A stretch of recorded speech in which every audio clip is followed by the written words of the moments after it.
Dengan segala hormat saya persilahkan. Baik, terima kasih Bunda Nur. Mhm. Bismillah, alhamdulillah, alhamdulillahilladzi hadana lihaza wa ma kunna linahtadiya laula an hadanallah.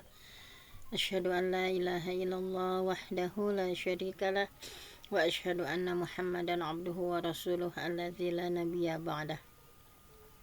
Baiklah ibu-ibu salihah yang dirahmati Allah Subhanahu wa taala, alhamdulillah di kesempatan subuh yang penuh berkah kita ya, sebagaimana doa Rasulullah, Allahumma barik li ummati fi bukuriha, ya Allah berkahilah umatku di setiap subuhnya. Mudah-mudahan di waktu yang penuh berkah kita melaksanakan berbagai ketaatan kepada Allah Subhanahu wa taala sambil mempersiapkan diri ya beraktivitas hari ini, juga sambil menyempatkan diri untuk mendengarkan kajian. Mudah-mudahan menjadi wasilah untuk kita semua diberikan kelancaran dalam berbagai aktivitas kita dan diberikan keberkahan ya untuk segala aktivitas kita.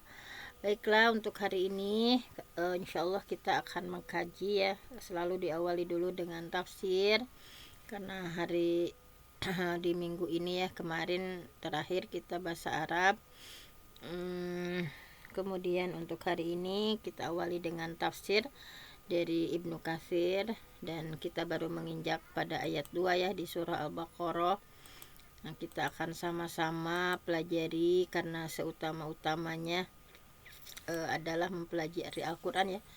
Khairukum man ta'allama al-Qur'an wa 'allamahu. Manusia terbaik dalam pandangan Allah adalah orang yang mempelajari Al-Qur'an dan mengajarkannya kembali. Baiklah, di sini sudah tersedia ya kitab tafsir Ibnu Katsir. Nah, kita baru menginjak Al-Baqarah ayat 2 ya. Nah, ayat 2 itu diantaranya kemarin yang sudah dikaji itu di Al-Baqarah ayat 1 ya. Baru huruf-huruf muqatta'ah ya.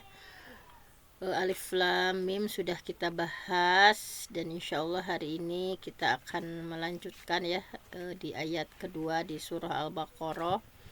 Nah, di ayat kedua ini, a'udzubillahi minasyaitonirrajim.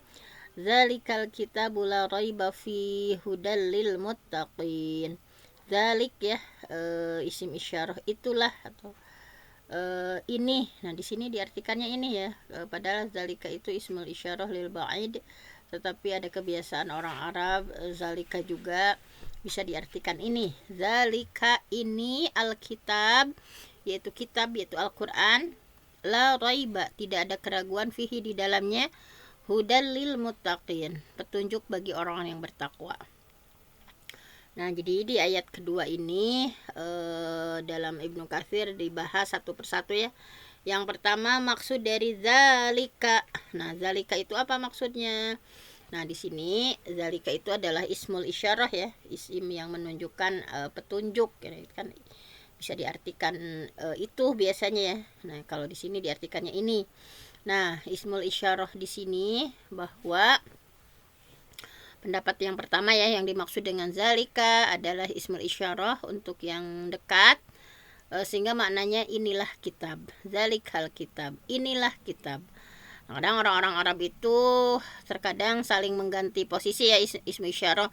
Misalnya kan haza ini atau zalika itu, tetapi suka ditukar misalnya haza jadi itu, zalika jadi ini. Misalnya ini pendapat dari Ibnu Abbas, Mujahid, sehingga diartikan zalikal kitab itu adalah inilah kitab. Nah, kemudian yang kedua, menempatkan zalika itu pada asal artinya ya, pendapat kedua mah diartikannya jauh itu saja gitu. Jadi bahwa menempatkan zalika pada asal artinya yaitu yaitu ismul isyarah untuk lil ba'id, untuk menunjukkan jauh. Jadi dalam ayat itu ada 3 huruf muqatta'ah ya sebelumnya, bahwa alif lam mim itu huruf-huruf terpotong-potong, terputus-putus, huruf muqatta'ah. Nah, ketiga huruf ini ditunjuk dengan ismul isyarah untuk yang jauh padahal itu dekat. Nah, disebut dekat karena turunnya telah sempurna ya dan lebih dulu dibacanya. Jadi orang Arab biasanya menggunakan ismul isyarah lil ba'id, yang jauh itu sesuatu yang sudah berlalu. Jadi biasanya pakai zalika ya. Jadi ismul isyarah ditunjukkan pada sesuatu hal yang sudah berlalu. Walaupun masih dekat penyebutannya. Misalnya ya dalam tafsir yang lain bahwa auzubillahi minasyaitonirrajim qalu ud'u lana rabbaka yubayyin lana ma hi qala innahu yaqulu innaha baqaratun la faridu wa la bikrun awanum baina zalik. Nah, ada zalik. Nah, itu kata zalik ini faf'alu ma tu'marun, bahwa ketika Bani Israel ya, mohonkan kepada Tuhanmu supaya dia menerangkan kepada kami sapi betina itu yang gimana yang harus disembelih teh ya. Nabi Musa menjawab, Allah berfirman, sapi betina itu sapi yang la faridun, tidak terlalu tua, wala bikrun, tidak terlalu muda, awanum baina zalik, pertengahan ya. Faf'alu ma tu'marun, kerjakan apa yang diperintahkan. Nah, jadi dalam ayat ini juga sama menggunakan zalika ya, ada ismul isyarah pada dua kata sebelumnya, yaitu la faridun wala bikrun, padahal keduanya berdekatan penyebutannya. Juga berdasarkan firman Allah yang lain. Nah, ini zalikum. Nah, ada kata zalik ya. Nah, demikianlah. Nah, ini kata zalikum ini merujuk sesuatu yang hukum-hukum sebelumnya. Zalikum hukmullah. Demikianlah hukum Allah, yahkumu bainakum, yang ditetapkan di antara kalian. Nah, jadi kata zalikum dipakai pada sesuatu yang merujuk pada hukum-hukum sebelumnya. Nah, ini juga sama ya, dan lain-lain. Nah, ini pendapat dari Imam Az-Zamakhsyari. Nah, jadi dua pendapat tadi sebetulnya saling berdekatan ya, satu sama lain, tidak ada kontradiksi di antara keduanya, walaupun tentu saja pendapat kedua jauh lebih kuat karena membiarkan ya memang zalika itu diartikannya gitu, bukan ini gitu. Nah, ini menurut Imam Ibnu Katsir yang paling kuat itu diartikan itu gitu ya. Kemudian yang ketiga, ismul isyarah dzalik itu sebenarnya untuk yang jauh. Nah, jadi yang ditunjuk itu bukan alif lam mim gitu ya, tetapi Al-Qur'an yang dijanjikan Allah Subhanahu wa taala di hadapan Yahudi Nasrani akan turun kepada Rasulullah. Nah, ini pendapat lemah ya, karena tentang kebanyakan mufassir atau ahli tafsir. Nah, sementara tentang maksud zalikal kitab ada dua pendapat ulama ya. Ini disimpulkan saja nih, bahwa zalikal kitab, apakah diartikan kitab itu atau kitab ini ya, ada dua pendapat ulama. Maksud dari zalikal kitab itu adalah kepada Al-Quran ya, maksud kitab di sana itu adalah Al-Quran. Ini pendapat kebanyakan para mufassir. Tapi ada juga pendapat yang menyebutkan zalikal kitab ini ya, itu adalah Taurat ya dan Injil. Nah, ini menurut Ibnu Jarir. Tapi yang kuat adalah pendapat pertama, bahwa kitab di sana itu yaitu siapa yang berpegangan pada pendapat kedua maka tidak berpijak pada fakta, terjebak dalam sesuatu yang tanpa ilmu dan tergelincir pada kekeliruan. Nah, jadi menurut pendapat Ibnu Katsir, zalikal kitab, bahwa kitab ini itu kembali kitab di sana itu adalah Al-Qur'an. Nah, ya, kalau pendapat yang lain ada itu kembalinya kepada Taurat dan Injil. Nah, kemudian zalikal kitab. Jadi sudah clear. Zalika di sini ada yang berpendapat diartikan ini ya, ada juga itu. Kitab di sini kembalinya kepada Al-Qur'an dan la raiba. Nah, sekarang kata-kata la raiba, bahwa tidak ada keraguan ya. Di sini disampaikan bahwa sebentar, tadi ini udah ya. Nah, bahwa ini di sini. Jadi tadi sudah ya zalikal kitab, sekarang la raiba, tidak ada keraguan. Karena kita harus mempelajari ya setiap lafaz yang kita baca di Al-Qur'an itu maknanya apa. Nah, roib di sini artinya itu adalah syak ya. Roib itu sama dengan syak, yaitu keraguan-raguan. Jadi sinonimnya roib itu ragu, syak juga ragu. Nah, kemudian Ibnu Abi Hatim menyampaikan bahwa tidak ada perbedaan pendapat mengenai penafsiran ini ya, bahwa kata roib diartikan syak, juga dimaknai dengan tuduhan seperti dalam syair ya. Di sini menyertakan syair ya Ibnu Katsir, bahwa di sana itu ada murib ya, murib. ada kalanya kata roib itu dimaknai dengan kebutuhan ya. Kata roib itu bisa diartikan ragu, bisa diartikan kebutuhan. Misalnya kalau di orang Arab itu kata roib itu misalnya ada salah satu syair ya, qadaina min tihamah kulli raib. Roib di sana itu kebutuhan. Kami semua telah melaksanakan semua yang dibutuhkan. Nah, sementara zalikal kitabul la raiba fi, bahwa kitab Al-Qur'an ini tidak ada keraguan padanya ya, tidak ada keraguan sama sekali di dalamnya. Maknanya adalah ketika la raiba fi, maknanya adalah bahwa kitab Al-Qur'an itu tidak ada keraguan. Quran itu adalah sebuah kitab yang benar. Tidak ada keraguan bahwa betul-betul diturunkan dari Allah Subhanahu wa taala. Jadi ayat kedua surah Al-Baqarah ini ditafsirkan ya. Memang salah satu kebiasaan Ibnu Katsir menafsirkan ayat dengan ayat lain. Nah, misalnya ini surah Al-Baqarah ayat 2 ini senada dengan firman Allah di surah As-Sajdah ayat 1 sampai 2. Alif Lam Mim tanzilul kitabi la raiba fihi min rabbil alamin. Alif Lam Mim, turunnya Quran ini tidak ada keraguan padanya. Itu adalah betul-betul dari Tuhan semesta alam. Nah, sebagian ulama menganggap bahwa ayat ini sebenarnya bermakna larangan gitu ya. Jangan ragu. Nah, ini sebagian ulama menganggap ayat ini itu walaupun informatif ya, tidak ada keraguan, tetapi maksudnya adalah larangan. Kalian itu jangan ragu gitu ya. Jadi mereka berkata bahwa kalimatnya itu berbentuk khobari ya, informasi, tetapi maknanya itu nahi, larangan. Jadi seolah-olah Allah berfirman, jangan ragu sama Quran wahai manusia gitu ya. Nah, tetapi pendapat yang paling kuat adalah menurut Ibnu Katsir ya, pendapat yang paling kuat seperti adanya gitu ya, bahwa ini informatif gitu, bukan perintah gitu. Jadi Allah memberi informasi bahwa Quran itu benar, tidak ada keraguan di dalamnya. Nah, seperti itu. Jadi alif lam mim dzalikal kitabul la raiba fihi. Nah, sekarang ada informasi tentang waqaf dan ibtida. Nah, jadi para ahli qiraah punya dua pendapat tentang waqaf berhenti ya di ayat ini. Bahwa ada yang alif lam mim dzalikal kitabul la raib. Jadi waqafnya itu di raib dan kata setelahnya menjadi ibtida. La raib fihi hudal lil muttaqin.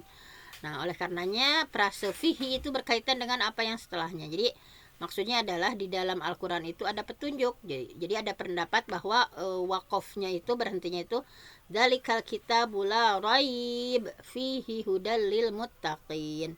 Jadi di dalam Al-Quran fihi ya, hudan, ada petunjuk. Tetapi ada juga yang berpendapat bahwa waqafnya itu di fi gitu ya. Waqaf itu di fi, berhenti itu. Dzalikal kitabul la raiba fi. Karena dalam ketika baca Al-Quran itu kita harus benar ya waqaf dan ibtidanya. Kapan kita berhenti, kapan kita memulai, itu tidak sembarangan ya. Harus betul-betul maknanya itu apakah sudah sempurna ya. Ada juga yang dilarang, ada mul waqfi, tidak boleh berhenti sembarangan. Nah, di sini waqafnya itu di fihi kalau yang pendapat kedua mah zalikal kitabul la raiba fi. Nah, ini mah kita sukanya di sini ya. Tidak berhenti di raib, biasanya kita berhentinya di fi ya.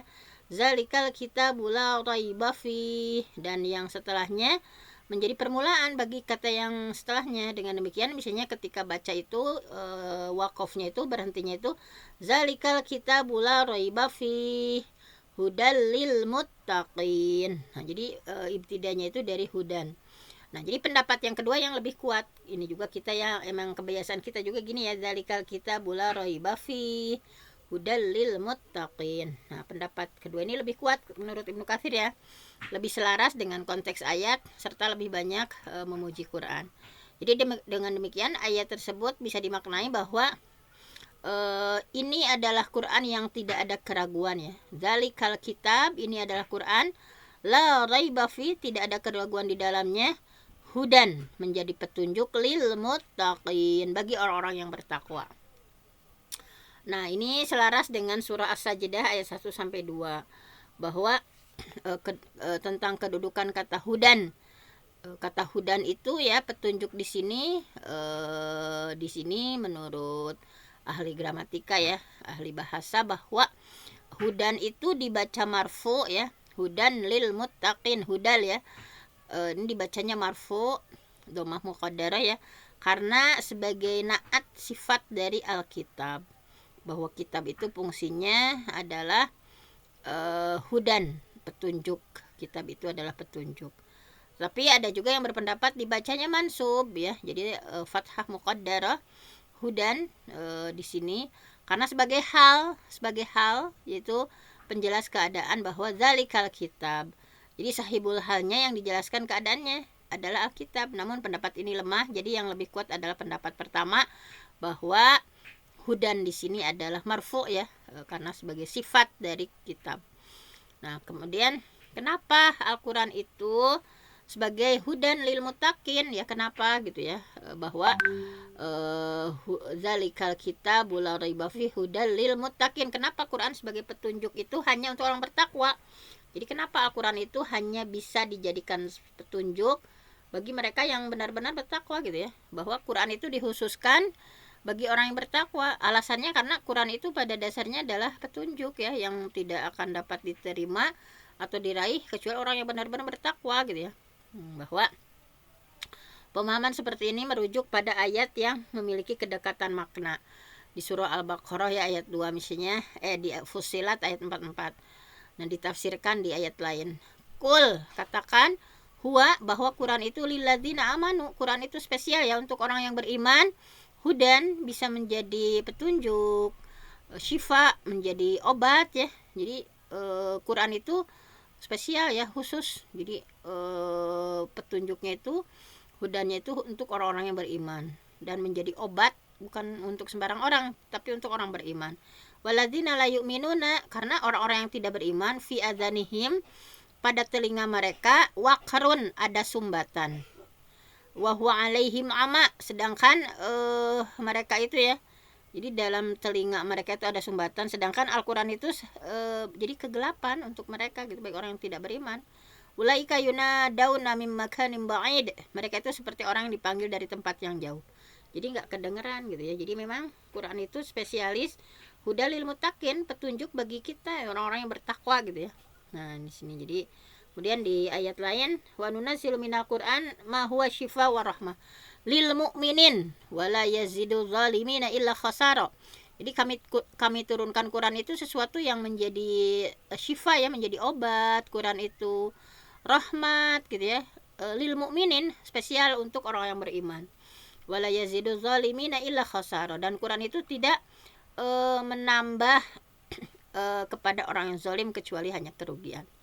Jadi memang di surah Yunus juga ya, bahwa ya Yuhannas qad ja'atkum mau'izatum mir rabbikum wa shifaa lima fis sudur wa huda wa rahmah lil mu'minin, bahwa sesungguhnya sudah datang pelajarannya dari Tuhan kalian, yaitu Quran itu adalah penyembuh. Jadi fungsi Quran itu syifa, obat, lima fis sudur, jadi obat penyembuh bagi penyakit-penyakit yang berada dalam dada kalian ya. Hudan menjadi petunjuk, rahmah menjadi rahmat ya, kasih sayang Allah lil mu'minin. Nah, jadi Ibnu Abbas menafsirkan bahwa hudal lil muttaqin itu memang Quran itu adalah cahaya bagi orang-orang yang bertakwa. Jadi Quran itu bisa menjadi cahaya bagi orang-orang yang bertakwa. Jadi hudal lil muttaqin. Kemudian dua arti kata hidayah dalam Al-Quran. Jadi hudan ya, hudan di sini hidayah itu apa? Nah, jadi ya ada beberapa pendapat. Jadi yang pertama itu makna hudan. Apa sih yang dimaksud dengan hudalil muttaqin? Bahwa Quran itu adalah petunjuk bagi orang beriman. Yang pertama adalah hudan di sini, hidayah itu adalah sesuatu yang dihunjamkan Allah ke dalam hati seseorang, yaitu berupa iman. Ini menjadi otoritas Allah, tidak ada seorang pun yang bisa menciptakan hidayah untuk dirinya. Bahkan tidak Nabi sekalipun, bahwa ketika Nabi ya, pamannya yang begitu luar biasa membela, tetapi tetap nggak dapat hidayah. Bahwa kata Allah, innaka latahdi man ahbabta, sesungguhnya kamu nggak dapat memberi petunjuk pada orang yang ahbabta, yang kamu sayangi gitu, yang kamu kasihi. Itu paman Nabi ya, bahwa Rasul sendiri nggak bisa ngasih hidayah gitu ya. Walakin Allah yahdi may yasha, akan tetapi Allah yang memberi petunjuk siapa yang Allah kehendaki gitu. Nah, isinya itu di surah Al-Qasas ya. Di surah Al-Kahfi juga, bahwa may yahdillah fahuwal muhtad, siapa yang diberi petunjuk oleh Allah, fahuwal muhtad, maka dialah yang mendapat petunjuk. Wa mayudlil, barang siapa yang disesatkan oleh Allah, falang tajidalahu waliyya mursyida, maka tidak akan mendapatkan seorang pun pemimpin yang dapat memberi petunjuk kepadanya. Nah, jadi mayyudlilillah fala hadiyalah. Siapa yang Allah sesatkan, maka baginya tidak ada yang dapat memberi petunjuk. Nauzubillah ya, nauzubillah min dzalik. Allah menghendaki seseorang yang disesatkan dan Allah menghendaki seseorang yang diberikan hidayah. Laisa 'alaika hudahum. Bukan kewajibanmu menjadikan mereka mendapat petunjuk. Fa inna ma'alikal balag, tugas kita itu hanya menyampaikan gitu. Adapun hidayah itu adalah milik Allah. Kemudian yang kedua, makna hudan, bahwa hudan di sini dimaknai dengan keterangan dan penjelasan mengenai kebenaran dan arah serta bimbingan pada hidayah itu. Jadi dalam konteks ini hidayah itu tetap menjadi otoritas Allah ya, tetap hidayah itu Allah yang ngasih, tetapi diberikan melalui kiprah para tentara dan walinya, yaitu para ulama yang salih ya, pengikut para nabi. Jadi Allah menunjukkan kepada manusia dengan cara menjelaskan kebenaran, mengarahkan ya, mengenalkan tentang kebaikan, mengajak untuk mendapat hidayah, mengenalkan juga ada keburukan, ada peringatan bahwa harus menghindar dari keburukan. Allah sudah memberikan potensi ya, wahadainahu najdain, kami berikan dua jalan ya, ada jalan kesesatan, ada jalan ketakwaan gitu ya. Wa amma Samud fahadainahum fastahabul ama 'alal huda. Nah, ini kaum Samud contohnya, maka mereka itu kami beri petunjuk tetapi mereka lebih memilih buta, tidak menerima petunjuk gitu. Padahal Allah sudah ngasih hudan ya, fahadainahum, sudah kasih hidayah, fastahabul ama, mereka lebih memilih buta, tidak mau menerima petunjuk gitu ya. Jadi Rasulullah memberi penjelasan kepada manusia ya akan kebenaran, membimbing mereka dalam hidayah, sebagaimana firman Allah bahwa wa innaka latahdi ila siratal mustaqim. Sesungguhnya kamu Muhammadiyah benar-benar memberi petunjuk pada jalan yang kebenaran. Innama anta mundzirun wa likulli qaumin had. Sungguh kamu benar-benar memberi peringatan, tiap-tiap kaum ada yang memberi petunjuk. Kemudian siapa yang tadi kan yang ngasih petunjuk itu ya, bisa jadi para ulama gitu ya, para nabi, orang-orang salih gitu ya, memberi petunjuk kepada kita ya. Nah, membimbing misalnya, membimbing untuk mendapatkan hidayah maksudnya. Kalau hidayah tetap otoritas Allah. Nah, siapa sih yang dapat petunjuk itu? Hudan lil muttaqin. Siapa muttaqin itu? Orang bertakwa itu yang akan dikasih hidayah sama Allah melalui Quran itu siapa? Nah, Ibnu Abbas menyampaikan bahwa al-muttaqin adalah, siapa sih al-muttaqin itu? Orang yang beriman, yang menjaga diri ya supaya tidak jatuh dalam kemusyrikan, yang selalu taat kepada Allah Subhanahu wa taala. Dalam riwayat lain disebutkan bahwa al-muttaqin ini adalah orang-orang yang takut dengan siksa Allah jika mereka meninggalkan apa yang telah ditunjukkan kepadanya. Mereka juga berharap mendapatkan rahmat ya dengan membenarkan apa yang dibawa oleh Rasulullah SAW. Menurut Imam Hasan Basri, al-muttaqin adalah, muttaqin itu siapa sih? Orang bertakwa itu kalau menurut Hasan al-Basri, orang yang takut meninggalkan apa yang diharamkan Allah. Jadi orang yang sangat takut dan mampu meninggalkan apa yang diharamkan Allah, juga memenuhi apa yang diwajibkan Allah. Kalau menurut Al-Kalabi, al-muttaqin itu adalah orang-orang yang menjauhi dosa-dosa besar. Kalau menurut Imam Qatadah, siapa sih al-muttaqin? Al-muttaqin itu adalah orang-orang yang disebutkan karakternya di ayat berikutnya, di ayat 3. Yaitu orang muttaqin itu yang beriman kepada yang gaib, mendirikan sholat, memberikan rezeki dari menginfakkan ya bagian rezeki yang dikasih sama Allah. Nah, kemudian Imam At-Tabari mengatakan bahwa ayat ini mencakup semua ciri orang yang bertakwa, juga mencakup semua pendapat yang sebelumnya. Ini pendapat yang paling kuat. Nah, bahwa hudal lil muttaqin. Nah, jadi kata takwa ada berapa banyak pendapat juga ya.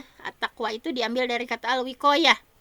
Takwa itu diambil dari kata ittaqa yattaqi ittaqaan, waqayaqi wiqayah. Artinya mencegah dari apa-apa yang tidak disukai, mencegah dari waspada dari bahaya gitu ya. Hal ini diungkapkan misalnya dalam syair masa jahiliyah ya. An-Nabighah menyampaikan bahwa saqatan nasib walam turid isqatahu fathana walathu wattaqat nabil yad. Jadi ittaqo di sini menghindar dari pandangan ya, menghindar dari bahaya. Nah, takwa kepada Allah itu adalah puncak anugerah yang didapatkan seorang mukmin. Mudah-mudahan kita dikasih ya ketakwaan sama Allah Subhanahu wa taala. Nah, jadi Umar bin Khattab pernah bertanya kepada Ubay bin Ka'ab ya tentang apa sih makna takwa itu. Maka misalnya ketika Umar nanya ya, jadi takwa teh naon gitu nya. Kemudian Ubay balik bertanya kepada Umar ya, pernah nggak engkau menempuh jalan yang berduri? Wahai Umar ya, pernah nggak menempuh jalan yang berduri? Maka Umar menjawab, tentu saja pernah ya. Apa yang kamu lakukan ketika melewati jalan berduri? Aku bertahan, berusaha sekuat tenaga untuk bisa melewatinya.